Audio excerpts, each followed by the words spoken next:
France Inter. L'actualité internationale passée sous les radars, c'est Sébastien Cabrita dos Santos.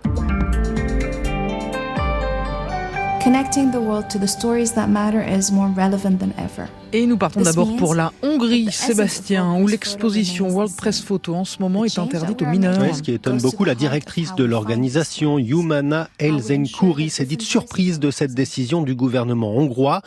L'exécutif se base sur la loi votée il y a maintenant 2 ans contre, je cite, la promotion de l'homosexualité auprès des mineurs pour empêcher les plus jeunes d'aller voir ces photos qui illustrent les souffrances des personnes gays, bi, trans aux Philippines. Mais le musée national qui héberge en ce moment l'exposition à Budapest dit incapable de contrôler toutes les pièces d'identité et donc de mettre en œuvre la consigne. Des panneaux interdits aux moins de 18 ans sont bien en place, mais voilà tout. Alors doit-on y voir un acte de résistance ? On a pu entrer sans problème avec mes 4 enfants âgés de 10 à 15 ans, témoigne en tout cas un visiteur, à l'heure où des lycéens descendent dans la rue pour réclamer des réformes éducatives au lieu d'être éloignés des musées. Et nous voici en Inde, où les efforts pour lutter contre la sécheresse sont douchés par une dernière étude scientifique. Les images d'habitants qui se bousculent pour de l'eau sont bien trop récurrentes. Les sols sont toujours aussi secs et le grand projet de réseau fluvial censé régler le problème pourrait bien en fait l'aggraver. C'est ce que rapporte Courrier International. Après la publication d'une étude de la revue Nature Communication, peut-être pas une si bonne idée que ça finalement de connecter 30 bassins pour transporter d'un endroit à l'autre 174 milliards de mètres cubes d'eau par an.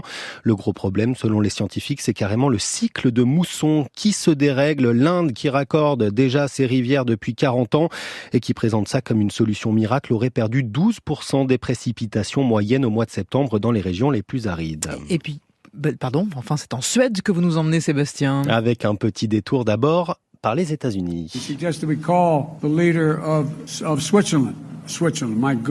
Sweden.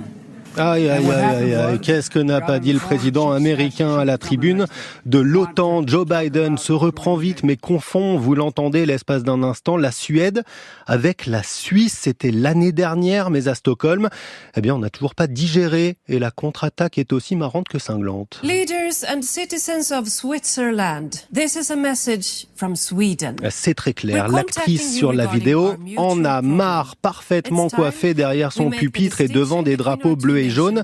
Elle balance cliché après cliché pour prouver qu'il n'y a pas lieu de confondre. Switzerland will offer luxury, including expensive watches, and Sweden will offer a different kind of luxury, like forgetting about time. Les montres de marque sont très chères. Ça, c'est pour la Suisse. Quand nous, les Suédois, nous offrons une autre sorte de luxe, comme savoir oublier le temps, raconte-t-elle, par exemple, sur des images de lacs et de soleil couchant.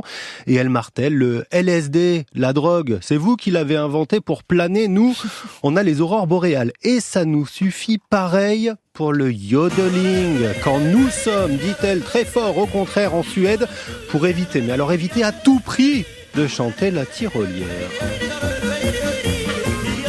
Et rien sur ABBA, alors, qui n'est pas suisse. Je suis un peu déçu, Sébastien Cabrita dos Santos. La prochaine fois. Merci beaucoup.